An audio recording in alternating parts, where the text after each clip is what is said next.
A former U.S. Forest Serviceman was rescued last night after he got lost in the woods in Polk County. He was found safe and sound, but as Channel 3's Tanisha Cordell explains, the search and rescue mission ended with a reunion for two old friends.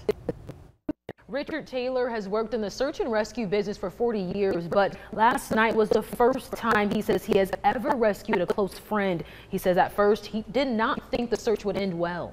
It was about 4 in the afternoon when Richard Taylor got a phone call asking for his help in a search off Fairview Mountain in Polk County. When he found out it involved a friend, he got scared. It was supposed to be in the 20s last night, and I knew that Bob Way was dressed would probably not survive, so it became a very important emergency to me. He says his friend Bob, who retired from the U.S. Forest Service 10 years ago, has dementia.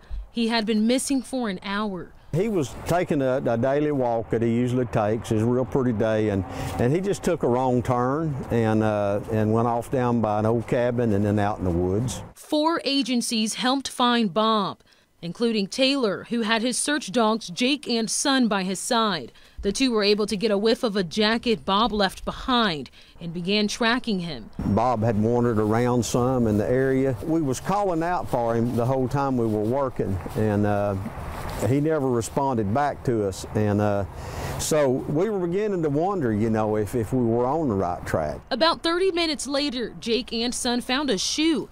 It was Bob's. We just turned our left, and he was about 20 yards to our left, standing there on top of the ridge. He was happy to see us, happy to get his shoe back. So, and he remembered me, and he told me, he said, "Well, you're bald-headed now."